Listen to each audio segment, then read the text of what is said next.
šiandieną mes svečiuose pas gerbimą Artūrą Poviliūną. Ir manau, kad pristatyti labai plačiai šias asmenybės tikrai neverta, nes turbūt nerasime Lietuvoje žmonių, įvairiaus amžiaus žmonių, kurie nežinotų, kas tai yra Poviliūnas, Artūras Poviliūnas ir jo veiklos įvairiose srityse. Ir šiuo metu jis yra aktyvus, tęsia toliau savo darbus. Na ir sakoma yra, kad kiekvienas žmogus turi ne tik savitą charakterį, savitą būdą, bet ir savo likiminį ženklą, kuris ir lemia to žmogaus energiją, jo pasiekimus ir jo minties skrydį. Ir galima drąsiai teikti, kad likimas Artūrui Poviliūnui nubrėžė ryškų gyvenimo kelią, kuriuo jis ėjo ir eina palikdamas neišdildomus pėdsakus Lietuvos ir tarptautinėme sporto judėjime, kaip ilgametis Lietuvos tautinio olimpinio komiteto, Lietuvos olimpinės akademijos ir daugybė kitų organizacijų aktyvus narys. Štai šią sentenciją aš ne pats sugalvoju, štai jinai yra parašyta, o štai šioje gražioje knygelėje. Ir todėl aš štai čia ir perskaičiau ir manau, kad tai yra parašyta labai tikra tiesa. Na ir gal šiandien mūsų susitikimo toks pagrindinis tikslas yra pakalbinti mūsų gerbiamą Artūrą Poviliūną, kad užfiksuoti štai jo pasisakymą, jo, sakykime, pastebėjimus, jo įspūdžius štai šiame ilgame tokios veiklos, aktyvios veiklos kelyje. Aišku, kad negalima visko sutalpinti į pusės valandos, netgi valandos, o galbūt netgi ir visos dienos interviu. Tai yra ilgas, intensyvus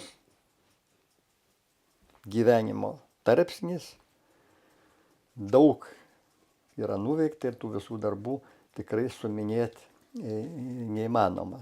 Ir tą byloja daugybė leidinių, jo knygų išleistų ir visokios kitokios informacijos šaltiniuose.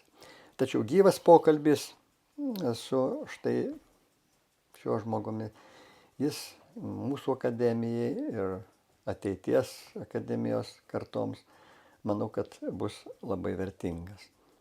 Taigi, gal nuo to ir galim būtų pradėti, kad jūsų vaikystės metai, studijos, žmonės, kurie įtakojo ir lėmė apsisprendimą eiti šituo keliu. Ir tapti tuo, kas esate. Na, jeigu galima taip. Taip, tai jeigu trumpai kalbant, tai mano vaikystė praėjo Kaune,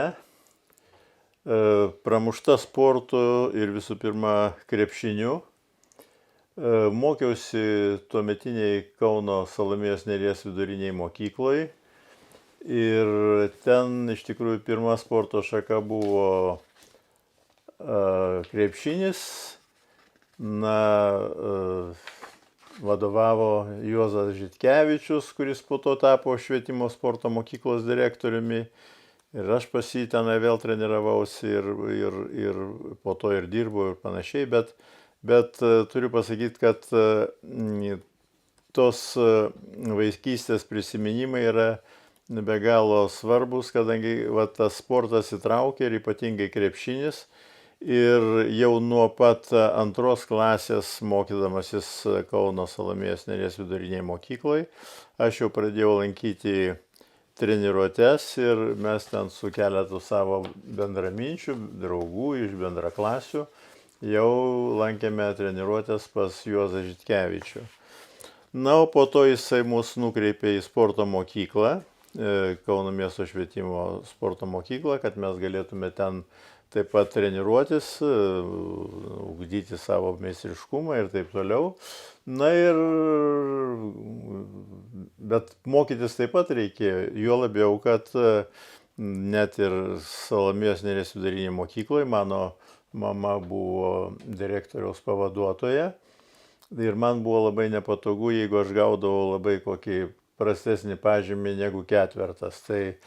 Tai faktiškai mokiausi tik tai penketais. Tuos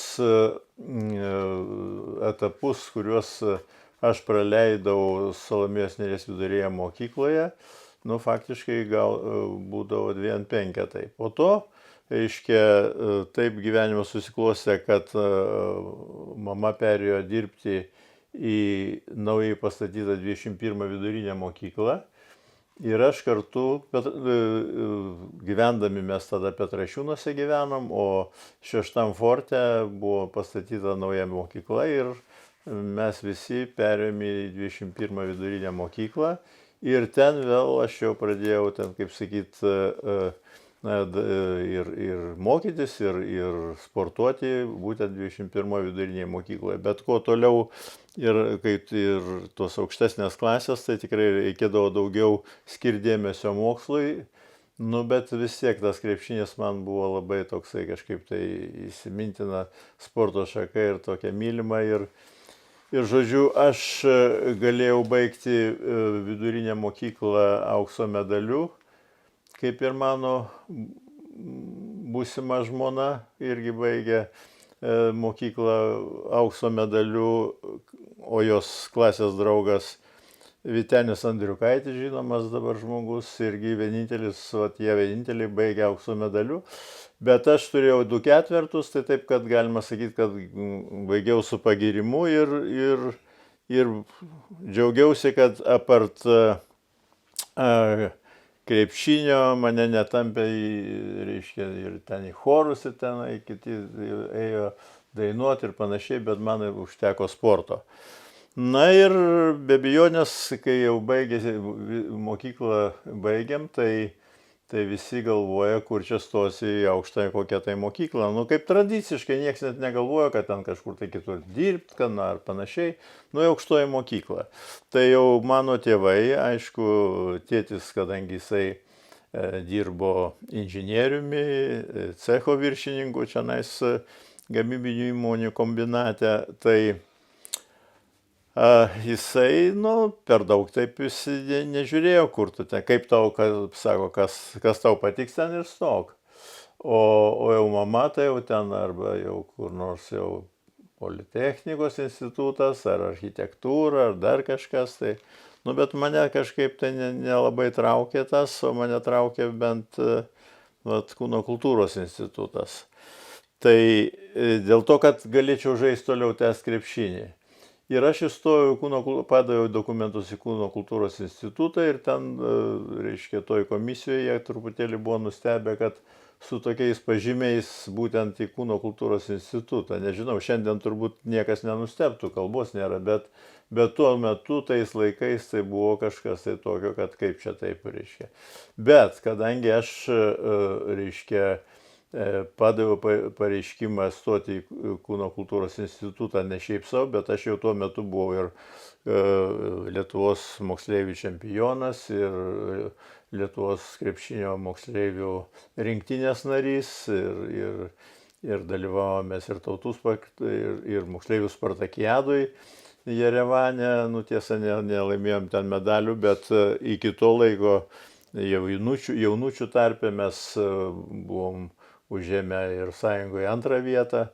Žodžiu, pasiekimai buvo neblogi, o to labiau, kai tu esi rinktinės narys, tai tu dar tuo metu ypatingai, kai jaunas esi, tai tu pakėlęs galvą vaikštai, kad tu jau toks erelis, tu taip viską moki, tu viską gerai žinai.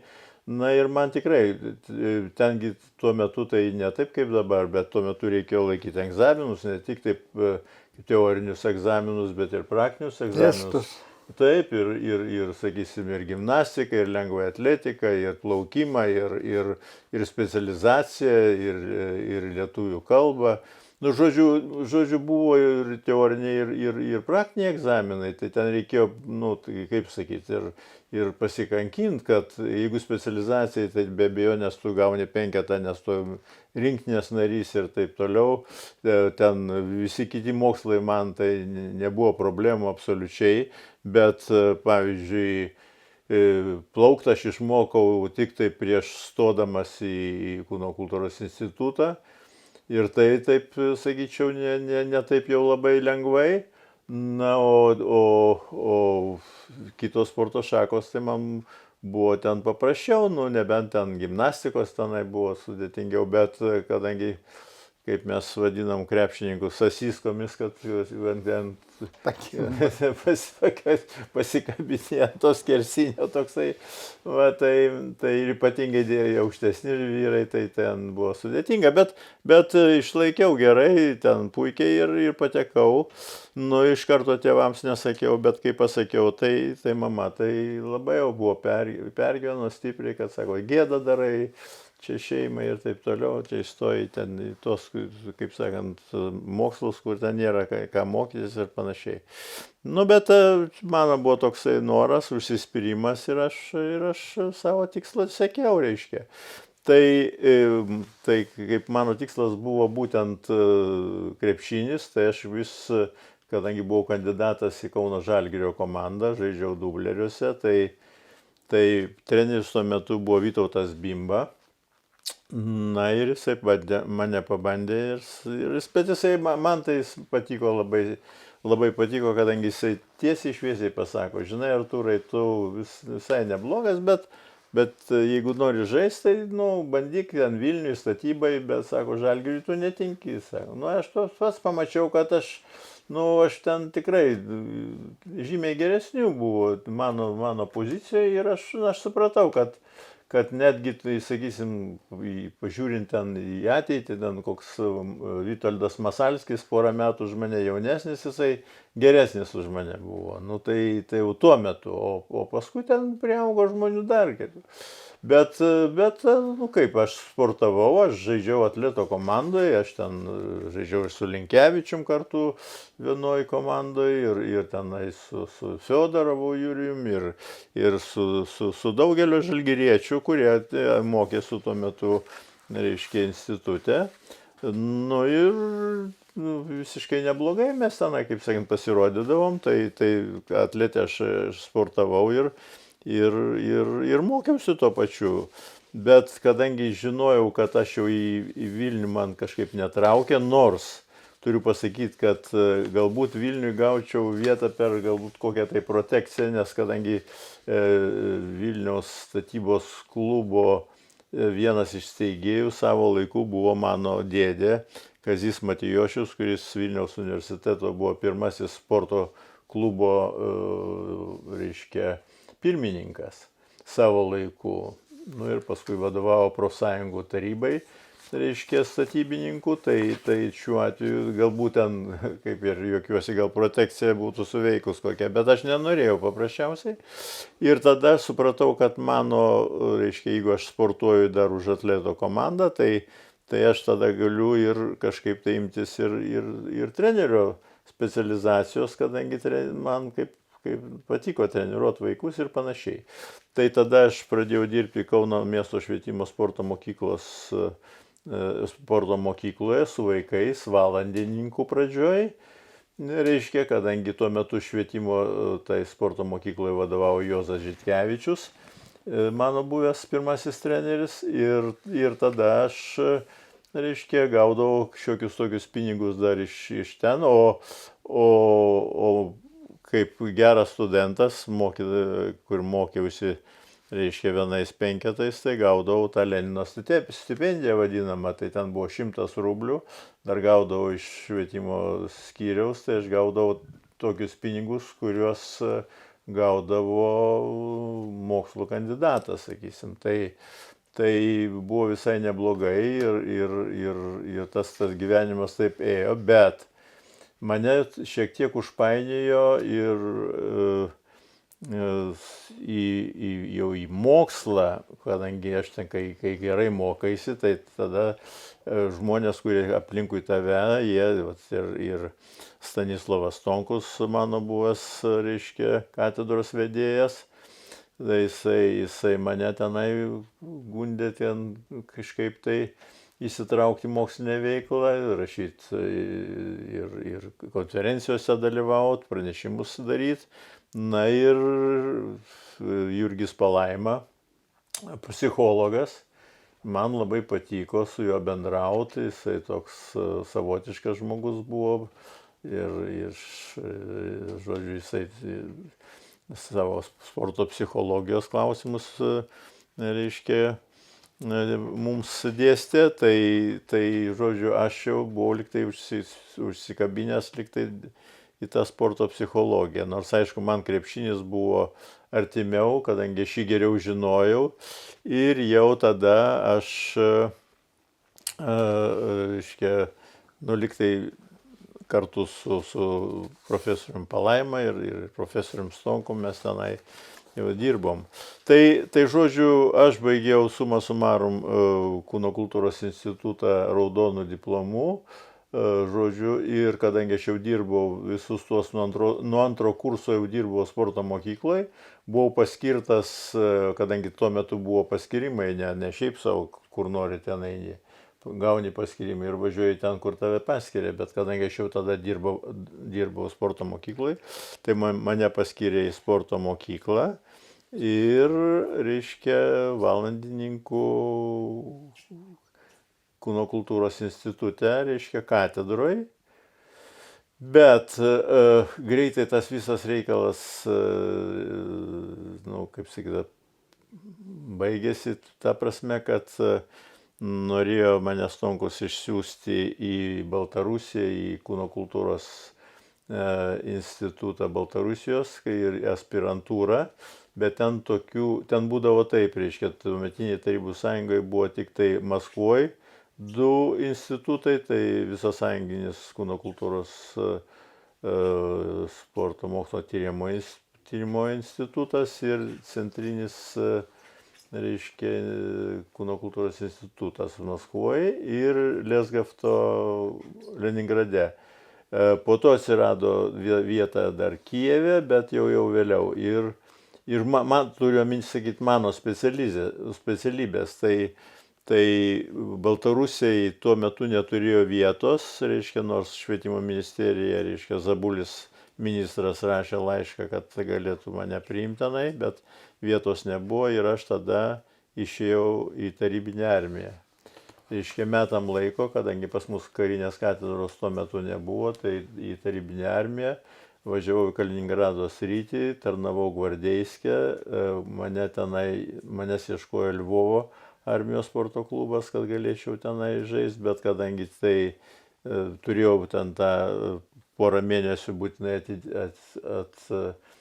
kaip sakyti, atbūti, reiškia, kaip eilinis, tas paruošiamasis periodas, o ten tik tai metai laiko tarnybos, o dar ne tik metai, bet porą mėnesių paskui, reiškia, karininkų kursai 2 mėnesių, tai praktiškai nėra ką ten ir sportuoti. Tai manęs jau ten neėmė niekas jau ir paliko Gvardeiskiai ir aš tarnavau ir tada, eilinių, po to seržanto ir buvau, reiškia, toks jau ryšininkas. Tai specialybė. Tai ten rašinėjau ir laiškus, kadangi aš jau, kaip sakiau, kad man ta psichologija patiko, tai aš parašiau į Leningrado universitetą ir paprašiau, kad kokios sąlygos man būtų baigus Kūno kultūros institutą ten studijuoti. Tai sako, jokių problemų, mes laukiam jūsų, kadangi jūs būsit po tarybinės armijos, tai mes jūs priimsim, reiškia, ir taip toliau. Bet kai grįžau aš jau po tarybinės armijos, tada mane paėmė į Kūno kultūros institutą, aš laimėjau konkursą vyrdėstytojo pareigoms, atsimenu, kad nukonkuravau Vytautą Kontvainį, žinomą trenerį. Matyt, katedros vedėjas Stonkus ruošė, kaip sakyt, jaunus kadrus, jis norėjo turėti savo žmonės, tai aš pradėjau dirbti kaip vyriausių vyr dėstytojų. Nu ir tada prasidėjo jau mano tokios, reiškia, jau ir moksliniai dalykai ir daugiau surišti su krepšiniu. Tai padirbėjęs porą metų šitam Kūno kultūros institute, reiškia, mane pasiuntė į Maskvos mokslinių tyrimų institutą. Ir ten reikėjo irgi laikyti egzaminus, tai buvo nelengvi egzaminai, kokie 6 į vieną vietą. Žmonės konkuravo, nu, bet kadangi čia Iš visos sąjungos, taip, ten nu, kiti su dideliam piniginėm ir panašiai, bet kadangi čia turint omeny, kad ir mūsų Stonkus ten, ir Kazys Petkevičius, ir Būtautas tuo metugi darbavosi pas mus ir žodžiu, nu, tokios žvaigždės visi ten žinojo ir, nu, tuo labiau ir aš tenai prie Kauno Žalgirio dirbau, irgi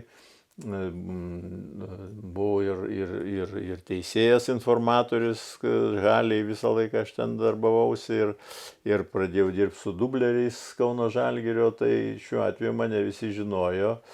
Aš ne tik tai man davė ir atleto komandą treniruoti, tai aš, žodžiu, jau nuo ryto iki vakaro buvau tenai vėl su krepšiniu ir panašiai. Ir jau mes jau susipažinom tenai ir su Aleksandru Gomelskiu, žodžiu, mane ten jau pradėjo siųsti, reiškia, į atskirus turus su Žalgirio komanda. Tuo metu buvo labai įdomios tokios ruošiamos grupės, kompleksinės mokslinės grupės, kuriuose ten, nu, aš kaip pedagogas tenai buvau, tenai rinkau medžiagą, taip, jo, o savo ruoštų, reiškia, atsimenu, dar prie Vytauto Bimbos mes kartu būdavom su Skirmantu Paukščiu, kuris buvo Bimbo žentas, bet kartu ir labai žinomas ir geras medikas ir vienas iš pagrindinių Kauno ligoninės direktorium ir ilgametis Kauno miesto tarybos deputatas. Žodžiu, puikus žmogus ir nu, gaila, kad anksti numirė, bet jisai buvo nuostabus žmogus. Tai mes su juo ten, su Vytautu Bimba dirbom, paskui su Būtautu, tai irgi važinėdavom į turus, aš ten irgi užsiminėjau tas, kas man buvo pavesta kaip kompleksinės mokslinės grupės vadovui, o važiuodavom kartu su Jasiūnu, tuometiniu dar dėstytoju, bet jisai daugiau užsiminėjo elektrostimuliaciją, rašė savo daktarinę disertaciją. Nu ir ta elektrostimuliacija buvo tada labai madingas dalykas, tai ten aš taip įsivaizduoju, kad ten daugiau ta elektrostimuliacija būtų nuo traumų kažkaip pasekmių, nes padarykit mums tą elektrostimuliaciją, kad būtų geriau organizmas paruoštas. Nu, kiek ten padėjo tiek, bet aš manau, kad čia daugiau psichologiškai. Bet tai buvo, mes ten su Būtautu, reiškia, važinėjom ir su Jasiūnu, tai irgi turėjom tokį įdomių dalykų ir tos medžiagos labai nemažai susikaupė ir panašiai. Ir po to, kadangi aš jau įstojau į aspirantūrą, tai ir, kaip jau sakau, mane ten jau visi pažinojo, tai aš važiuodavau ir su sąjungos rinktinė. Mane siūsdavo ir su sąjungos rinktinė ir aš tada susidraugavau ir su Aleksandru Gomelskiu, ir su Obuchovu, kurie vadovavo tai rinktiniai. Žinojau Kondrašną, irgi palaikėm ryšius, kadangi per mokslo sferoje, tai aš jiem klausimų ten duodavau ir panašiai užduodavau. Nu, tokia bendra tokia draugystė buvo, ten ypatingai su Gomelskiu, kadangi kai atvažiuodavau į Maskvą, tai jis priimdavo pas save namuose visada, žodžiu, ten, kaip sakyt, pabendraudavom su juo. Tai irgi pakalbėdavom, reiškia, apie psichologiją, aš jam sakau, tai kaip ten dėl psichologo. Tai jis man iš karto sako, nu, tai apie ką tu šneki, psichologas, sako, aš esu. Aš treneris, aš turiu žinoti, su kuo kiekvienas krepšininkas miega, su kuo jis geria, kiek jis geria, ten ir taip toliau, ir taip toliau. Nu, grubiai tariant, sako, aš turiu žinoti, kaip jis gyvena. Jeigu aš to nežinosiu, tai aš tada koks iš manęs psichologas. Aš su kiekvienu turiu pakalbėti, galiu. O jeigu tai jis ateina tenai vieną kartą ten į treniruotę ir pakalba su juo, ar tenai kokį duoda ten užpildyti anketą kokią, tai ką jis man reikalingas, sako. Sako, gal individualiom sporto šakom ten priskiriant trenerį, psichologą, tai, bet sako, man čia žaidimų komandai, tai sako, tai tu neužsimink tokius dalykus, tu davai daryk, sako, savo darbus ir bus labai gerai.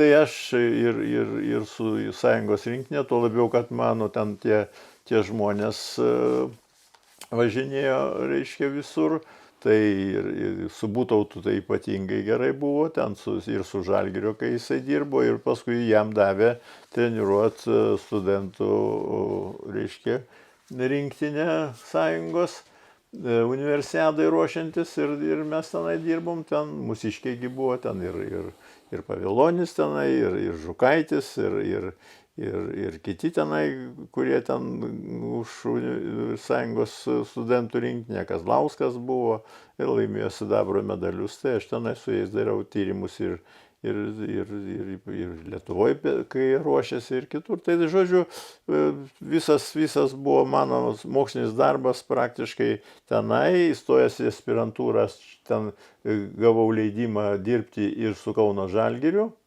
rinkti medžiagą, ir tada važiuojant su sąjungos rinktinė visur, jeigu aš galėjau tenai panašiai. Tai aš turiu pasakyti, kad buvo labai sunku, ten organizaciniai, kadangi reikėjo ir Maskvą važiuoti, ir reikėjo.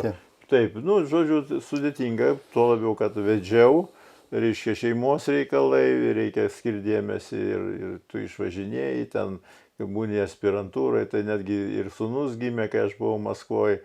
Tai ten telefonų palaikėm ryšį, tai ne dabar mobilį telefoną turi, tai taip, o ten reikėdavo laukti, kada sujungtų tenai komutatorius, koks tai dėlė, nedaug tu sietė, kaip ten tas visokių dalykų, ten ir su traukiniu privažinėjęs esu aibė, ir lėktuvų priskraidęs, vis tiek tengi iš Maskvos, taip sakant. Bet vis tiek aspirantūra davė daug naudos, kadangi daug žmonių pažinau, ir bendravimas, tai jau ten tvarkoj. Bet kadangi gynimas tai ten ne tai, kaip tu padarai darbą, ir tu jau gali, kaip sakant, jau ieškoti galimybių ten kas kur, kaip organizacija ginsis. Tai padaryti darbą, tai tu privalėjai, nes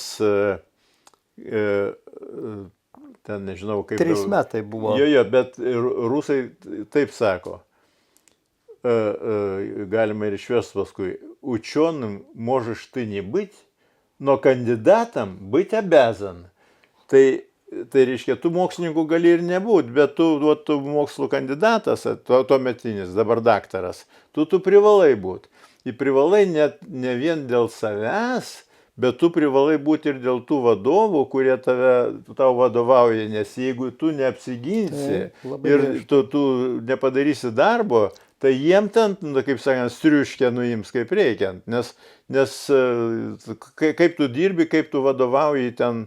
Tai pas mane buvo 2 vadovai, abu nepaprastai puikus, reiškia, Igoris Preobrazhenskis, jisai jau grinai pedagogas krepšinį, ir Nikolajus Volkovas. Tas tai buvo išvis korifėjus, šviesulys toksai, kur aš jau rekomendaciją daviau ir prašiau dėl Jasiūno, tai Jasiūnas daktarinę darė, tai jisai priėmė jį tenai ir... Fiziologas žymus. Taip, jis jau ten toksai kaip ir biologas, jau ir taip toliau. Jis jau ten buvo šviesulys Maskvoje, ten jisai būdamas 20 kelių metų gynė daktarinę iš karto, ne kandidatinę tuo metu, bet daktarinę. Bet, kai visada būna vyresnio amžiaus žmonės, sako, kas čia, piemo pradės čia vadovau dar, taip davė jam ten dar pabūt porą metų, jau paskui jis daktarinę apsigynė, bet jisai jau tikrai šviesulys. Tai va tie žmonės man buvo, ir Ir po to, kai aš perėjau į visus organizacinius darbus ir taip toliau, man nebuvo kaip, aš nežinojau. Susitikdavom tenai švenčių metu, mane ten agitavo ir spaudė ir taip toliau.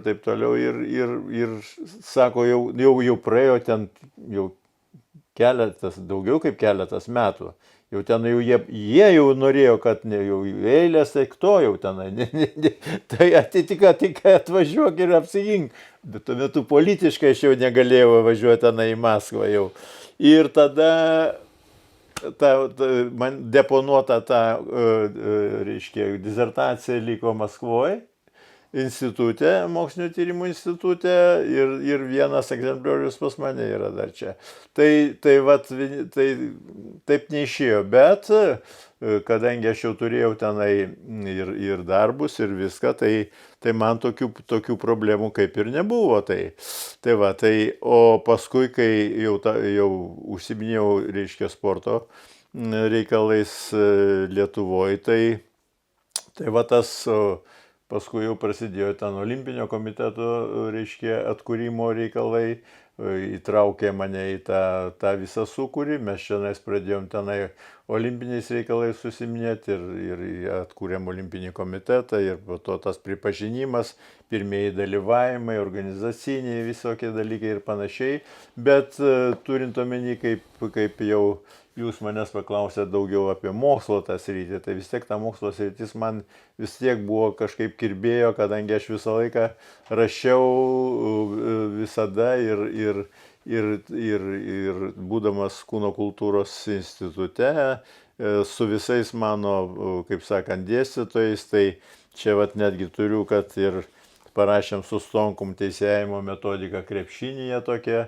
išleidom knygelę, paskui tokius metodinius laiškus krepšinio treneriams šiandien, kaip rašyti net specialybės kursinį darbą rašėm, paskui čia su Būtautu aukšto meistriškumo vyrų krepšinio komandos pasiruošimo atsakingom sezono varžybom analizė, tokia knygelė, paskui su Antanu Čižausku krepšinio treniruotė darėm, o būdamas, kaip jau minėjau, tam moksliniam tyrimėm institutė, tai netgi čia rašydavau, reiškia, tokius publicistinius straipsnius, reiškia, o tai vienas iš tokių, dar pasilikęs, vešiu į archyvą priduot, tai ten, reiškia, ambasadoriai trumpamis Kelnaitėmis ir kompani, paskui oranžinio kamulio burtai ten parašiau, tai toks buvo daugiau publicistinio pobūdžio, tai tada, reiškia, pamatė, kad aš daug rašau tokių publicistinių straipsnių, tai mane priėmė TSR žurnalistų sąjunga. Čia Laurinčiukas dar išrašė man biletą, tai aš buvau ir Tarybų sąjungos, reiškia, žurnalistų sąjungos narys, kur man daug ką atsiverdavo tie keliai ir Kauno sporto halėje, kaip minėjau, aš buvau teisėjas informatorius. Nu ir kadangi aš žinojau visus tenai, pažinojau ir treneris, ir kartu žaidęs ir panašiai, tai aš sakau, kadangi ir su to sąjungos rinktinė daug važinėjau ir užsienius, ir stovyklas, tai visus, kadangi gerai pažinojau, tai man buvo lengva daryti ir tuos mokslinius darbus, bet dėja tas mokslinis darbas, nors mano manimu tai buvo labai geras tas darbas, jisai deponuotas liko, bet ta mintis man kirbėjo. Tai